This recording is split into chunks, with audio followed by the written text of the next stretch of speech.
په عین کې اتلسم ترمیم په 2010 کال کې تر سره شوی وو او وست 1993 عین برخه ده. دا عین لوی او وړو سیاسي ګوندونو په متفقه ډول منزور کړی وو. سړنکاران وایي په ځای د دې چې د صوبو خپلواکۍ په لړ کې تر سره شوی دغه عیني بدلون په عملی توګه نافذ کړی شوی وي. وست 14 کلونو تیرېدو وروسته هم د دې بدلون په شا کولو لپاره بحثونه روانول کیږي چې مقصد یې صوبې د خپلواکۍ لري کول دي. د مرکزیت چې هغه پاکستان ته نقصان مخکې ورکړی دی، مخکې هم نقصان تاریخ ته کوڅو ګوري نو مرکزیت پسندۍ چې دی هغه د طاقت ارتکاز په یو ځای کې غونډېدل مرکز هغه نقصانی ګڼلی شي، یو غیر جمهوري رویه ګڼلی شي.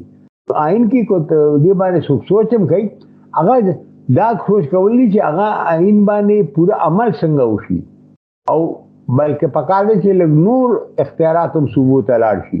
اتلسم عیني بدلون چې د پیپلز ګوند او عوامي نېشنل ګوند په شمول د نور ورکوټي صوبو کمپرست ائتلافي ګوندونو د مبارزې وروسته تر سره شوی وو، خو بیا د مسلم لیگ نون حکومت وی او د پی ټی آی د غتیر واکمنۍ دور په دغه وختونو کې د اتلسم عیني بدلون عملی کولو پر ځای د دې په شاکولو بحثونه هم ولیدل شو. سند، بلوچستان او پښتونخوا د درې وړ شرایوزې کې نو دا هم د پنجاب نه وړوکی جوړیږي.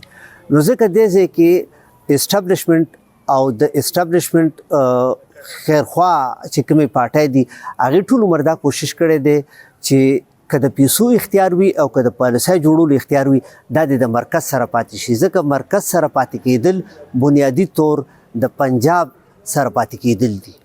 د اتلسم عیني بدلون په اړه دغه بحثونه چې د یو موقتی پر ځای شوی حکومت په وخت راوچت شوی، خو سړنکاران وایي د یو عیني بدلون لپاره ټاکل شوی پارلمان دننه په دریو کې 2 برخې اکثریت پکار وي او د هغه صورت کې عیني توګه امکان لري کله چې د صوبو خپلواکۍ پر ضد سوچ لرونکي کوم ګوند دغه اکثریت ولري. احسان محمد خان، وایس اف امریکا، ډیوا، پیښور.